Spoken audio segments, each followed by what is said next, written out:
Ezidi u ezdayeti. Hevalênêja pêşî dixwazim hinekî basa armanca amadekirina vê videoyê bikim. Armanca sereke ew e ku min xwest ji devê êzidiyan xwe bigihînim hinek zanînên resen. Bêguman giring e ku meriv ji devê bawirmendên dînekî rê û rismên wan yên dînî fêr bibe û xwe bigihîne hinek encaman. Loma ji minberê xwe da kitêba civaknasa hêja Sabiha Banu Yalkutê ku navê kitêba wê Êzidî gelê Tawusî Melek e. û min ji wê kitêbê hinek zanînan wergerandin zimanê Kurmancê. Ango zanînên di vê videoyê de bi giştî xwe dispêrin lêkolînên wê yên di nav êzidiyan de.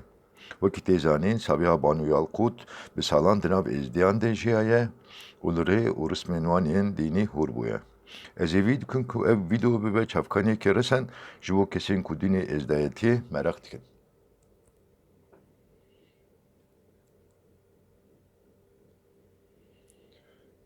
Êzidî û ezdayetî. Êzidî kî ne û xwe çawa dinasînin?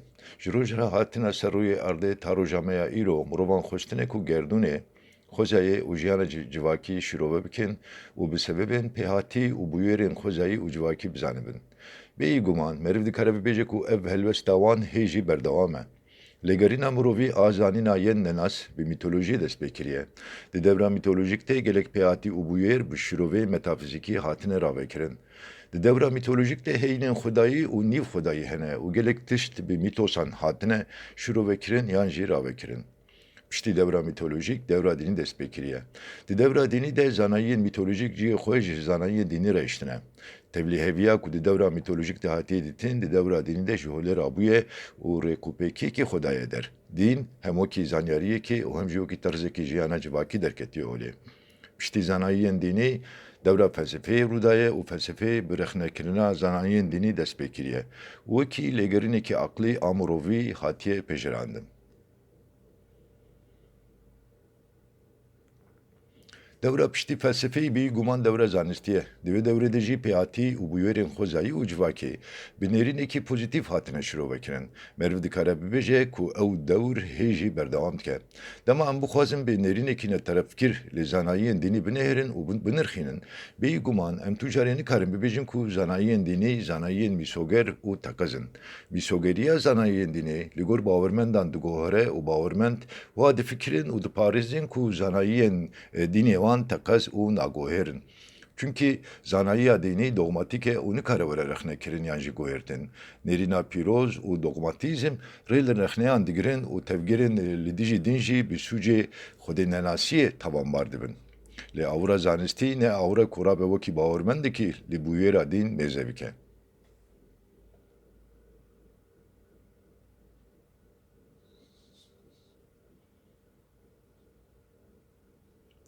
Awra zanistî awrekî objektif e û tu ferq û melîtiyê naxe navbera wan.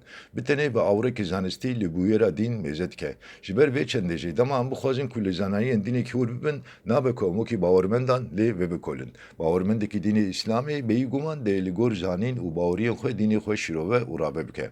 Bawirmendekî dînê din jî dîsa dê wisa bike. Lê belê di vê xalê de bo nirxandinekî baş, dîsa jî pêdiviya me bi zanayiyên ji desta yekîm heye da ku mirov bikaribe xwe bigihîne encamên rast û dirist. Ji ber sebebên cihê dînê êzdayetî jî pirî caran ji aliyê bawirmendên dînên cuda ve şîrove bûye. Di wan şîroveyan de jî pirî caran meriv li ramanên alîgir û dijminane rast tê. Ji ber sebebên naborî ji bo têgeştina çend zanayiyên resên bi jî berê xwe daye çavkanî û qewlên êzidiyan.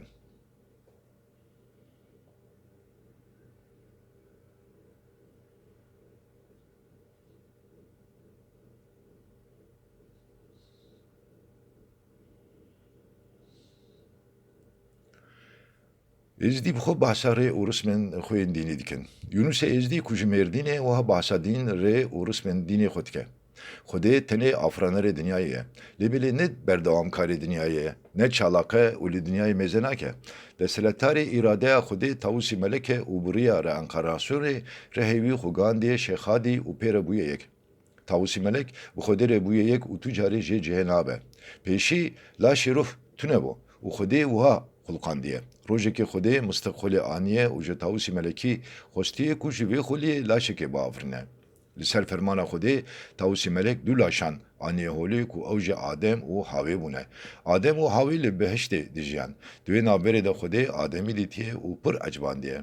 Ji Tawusî melekî xwestiye ku ew ji Ademî re secde bike.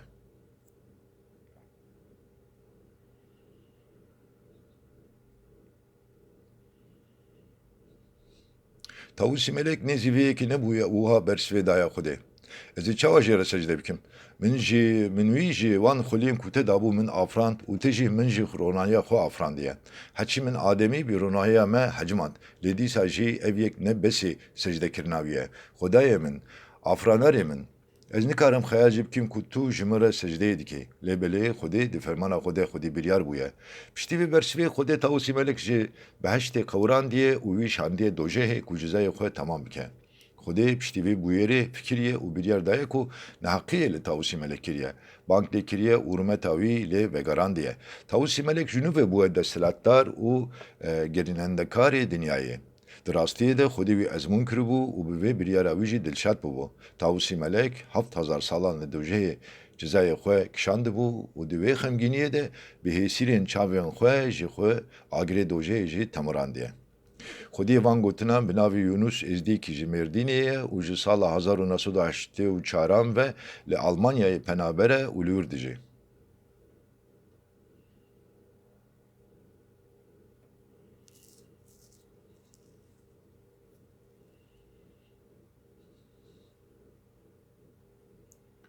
Osmanê pêncî salî ku ji bişeriyê ye û mirî de wiha behsa dînê xwe dike.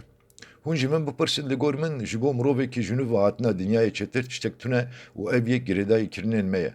Ji xwe li ba me tu ferq di navbera yên ku wekî mirov têne dinyayê û yên ku heywan têne dinyayê de tune. Lewra mirovên başî hene û yên xirab jî. Heywan jî wiha ne. Her wiha eynî dinya ji bo te dikare bibe behişt jî dikare bibe dojeh jî. Lê rehekî qenç dibe ku mîna stêrkekî ji nû ve were dinyayê û bibe afrînekî esmanî û carekî din neyê dinyayê. Xwedî van gotinan êzdiyekî bi navê Osmên e pêncî û çar salî ye. Mirîdekî êzdî ye. Li bişeriyê hatiye dinyayê.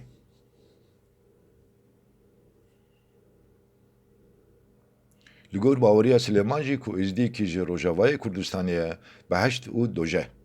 Dibêjin ku dojehek û behiştek heye. Ez nizanim li ku û çima heye. Lewra çawa be em dê dîsa vegerin dinyayê. Dibe ku hete biryare ji nû ve hatina me ya dinyayê û bêdayîn, divê em ciyekî li benda biryarê bimînin. Dibe ku dinya din jî ev derbe. Xwedî van gotinan êzdiyekî bi navê Silêman e. 37 salî ye ji Rojavayê Kurdistanê ye.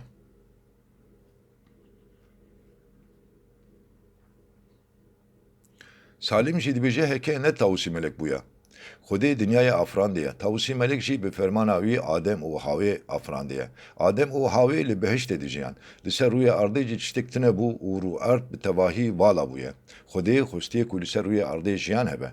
Wisa fikiriye ku Adem û Hawê li ser rûyê erdê bijîn û nîjada wan zêde bibe, dê çêtir be. Rojekê bang li Tawusî melek kiriye û daxwaza xwe jê re gotiye û ferman daye ku daxwaza wî bicih bihîne. Li ser vê yekê melekê Tawusî gerin daye wan ku bixwin. Dema ku wan wî zadî û xwarine zik li wan nepixiye. Ji ber ku ciyê destava mezin di wan de tune bûye zaf êşiyane. Ji ber vê yekê jî Tawusî melekî re çêr kirine û qêriyane û ji bo wî wê peyva qedexe gotine. Di wê demê de Tawusî melek hatiye hewara wan û rê nîşanê wan daye. Ewan jî bi tiliyên xwe di laşên xwe de qulek vekirine.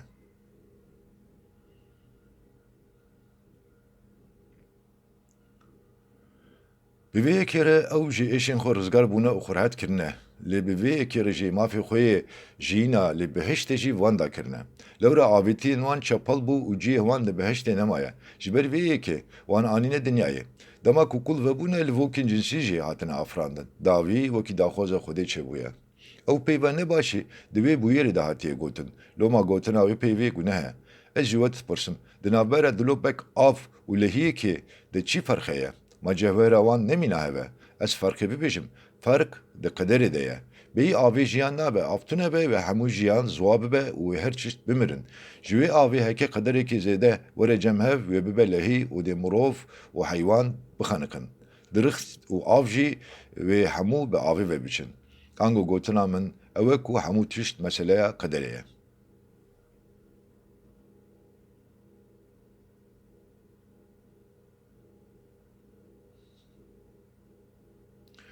Piştivan şuroveyan meriv dikare xwe bigihîne çend encam û têbîniyan. Yek. Li gor nêrêran bawermendên Êzdî bê fermana Xwedê Tawûsê Melek nikaribu wa tevbigere. Heke ku bikaribûya wê ew ê mîna Xwedê hêzdar bûye. Mirov vê yekê bi hêza erênî û bi hêza neyînî ku di navbera Xwedê û Tawûsê Melekî de derketibû nikare şîrove bike. Xwedê hemû heyînan li gor cewera xwe û mîna ronaniya xwe afirandiye. Dido, Êzidî wa bawer dikin ku Xwedê ji ronaniya xwe par daye hemû mirov, heywan û dirixtan. Başî û xirabî jî jiyana xas a Xwedayî û qedandekên perçeyên qanûna kozmîk in.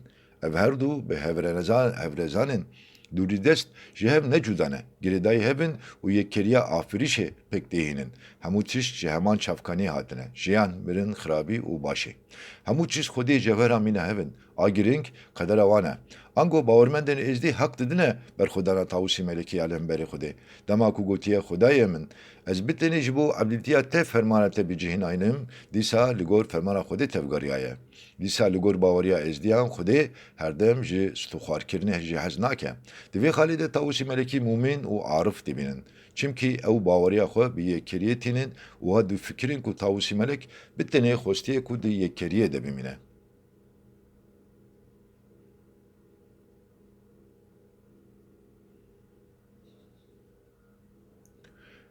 Sê bawermendên Êzdî bi xirabî li dînê mayî mêze nakin û wan reş nakin.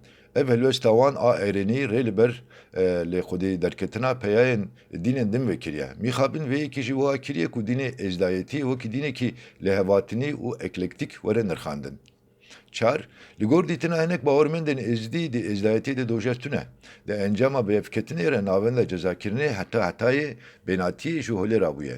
Çimku li gor baweriya wan dema Tawûsê Melekî li dojeyê cezayê xwe dikişîne, agirê dojeyê jî temirîne. Pênc, çawa ku mi berî ji got Êzdî berxwedana Tawûsê Melek mafdar dibînin. Lewra li gor nêrîna wan ev bûyer di esasê xwe de ezmûneke û ku Tawûsê Melekî ji vê ezmûnê bi serfirazî derketiye. Çimkî Xwedê ji afirinerekên xwe bê qeyd û şert stûxwarkirinê naxwaze, ne li ezmên û ne jî li ser rûyê erdê. Her wiha li gor baweriyên Êzdî cezakirin yan xeletkirin, encama tevgerên mirovî ne û li vê dinyayê pek dihên. Şeş, li cem Êzdiyan xirabiyekî kozmîk a cismanî tune. Mirovên ku wê peyva qedexe bikar dihînin jî ji cemaetê têne qewirandin. Her wiha peyvên ku dişibin peyva qedexe jî li cem wan qedexe ye. Mîna wek şeh, şah û şamo. Mesela di dewsa peyva şeh de peyva dar bikar dihînin. Haft, dîsa meriv dikare bibêje ku li gor baweriya Êzdiyan dawiya dinyayê jî tune. Çawa ku dinya ava bûye de hezar salan de carekê Tawûsê Melek tê û berê dinyayê de rêya rast. Bi vî awayî bandêra dadwer dîsa tê damezrandin. Dirîskirina dinyayê jî li gor vê peymanê ku di navbera Xwedê û Tawûsê Melekî de heye dimeşe. Hasilê bi alîkariya tevgera bazinekê dinya me heta hetayê hebûna xwe didomîne.